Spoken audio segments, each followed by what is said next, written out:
Hello, আমি কল্যাণদীপ কর্মকার। আমি আরামবাগে থাকি। তো আমার এই অ্যান্ড্রোজেনিক অ্যালোপেসির জন্য আমার দুপাশের চুলগুলো উঠে গিয়েছিল, প্লাস মাথার পেছন দিকটা কারণের কাছে একটা টাগ মতো পড়ে গিয়েছিলো। তো আমি ট্রান্সপ্লান্ট করাও ভাবছিলাম। তো বিভিন্ন সোশ্যাল মিডিয়ায় বিভিন্ন রকম বিজ্ঞাপন, প্রচুর অ্যাডভার্টাইজমেন্টে আমি কনফিউজ হয়ে গিয়েছিলাম যে কোথায় করা। বিভিন্ন রকম মিডিয়া থেকে, বিভিন্ন রকম সংস্থা থেকে বিভিন্ন প্রপোজাল, তাদের বিভিন্ন রকম অফার ছিল। তো সেখানে আমি কনফিউজ হয়ে গেছিলাম। তো আমি একটা জায়গায় চলেও গিয়েছিলাম। তো সেখানে গিয়ে কিছু টাকা অ্যাডভান্সও করেছিলাম।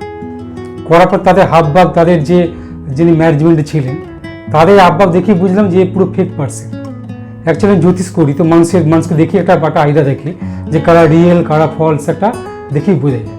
তো প্রথম দিন গিয়েই তাদের যে অ্যাপিয়ারেন্স দেখলাম, তাতে বুঝলাম যে পরিষেবাটাকে গুরুত্ব দেয় না, এরা পুরো মাসে সেলটাকে গুরুত্ব দেয়। তো সেটা দেখে আমি অ্যাডভান্স করার পর আমি আরও খুঁজতে লাগলাম যে বেটার কোনো কলকাতার মধ্যে কোনো হেয়ার ট্রান্সপ্লান্ট করা এরকম কোনো সার্জারি কোনো সংস্থা আছে কি না। তো খুঁজতে খুঁজতে আমি কুলটোডাঙ্গার কাছে রিগেন অ্যাস্থেটিক একটা হেয়ার ট্রান্সপ্লান্ট সেন্টার খুঁজ পেলাম। ওখানে ডক্টর মৃণাল থাকেন। তো ওনাকে ফোন করলাম।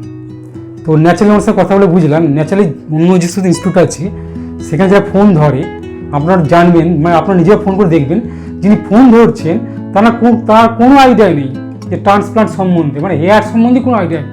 তো ট্রান্সপ্লান্ট তো কী। কিন্তু ডক্টর মৃণাল যখন ফোন ধরলেন, অ্যাকচুয়ালি উনি ফোনটা ধরেন। তো ওনার সাথে কথা বলে যথেষ্ট স্যাটিসফাইড হলাম।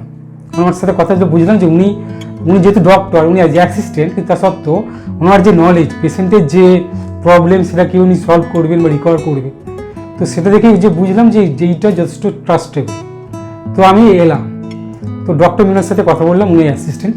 উনি ওনার যে প্রধান যিনি হেয়ার ট্রান্সপ্লান্টের যিনি মানে সার্জেন, খুব নাম করা 20 বছরে, আর ডক্টর তৌফিক চৌধুরী, উনি 20 বছরে বিদেশেও থাকেন, উনি মাঝে মধ্যে কলকাতায় আসেন। তো উনি তার সাথেও কথা বলালেন। তো সেসব দেখে দেখলাম মানে যথেষ্ট ট্রাস্টেবল এবং দারুণ। তো সেটা ভরসা করে আমি এখানেই করাই।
এবং এটা যে প্রাইসটা যথেষ্ট অ্যাফোর্ডেবল, মানে সাধারণ মানুষ করাতে পারে।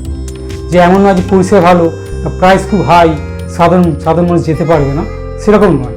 পরিষেবা ভালো এবং যা আমার মধ্যে সাধারণ মানুষ, মিডিয়াম লেভেলের যার ইনকাম আছে, তারাও এখানে এসে যথেষ্ট স্বচ্ছভাবে করাতে পারে। তো দেখলাম এদের পরিষেবা যথেষ্ট ভালো এবং যে এরা যে প্রাইসটা রেখেছে সেটাও মোটামুটি রেঞ্জের মধ্যে। তো এর মধ্যে এখন যে কনসার্ন দেখছেন 5 মাসের সামথিং একটু বেশি হতে হবে।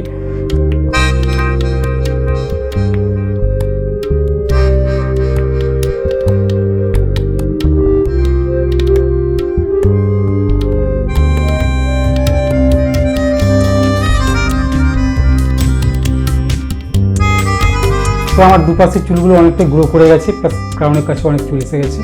তো এমনিতে 9 মাস টাইম থাকে এবং এরপরে 9 মাস পরে যদি আসি তো আরেকটা ইন্টারভিউ দেওয়ার ইচ্ছা আছে। তো আপনাদেরকে সবাইকে শারদীয়ার আগে শুভেচ্ছা জানাচ্ছি।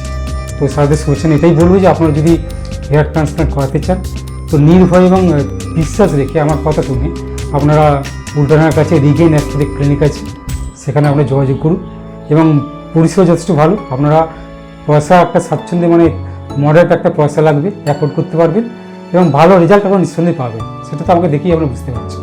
ধন্যবাদ।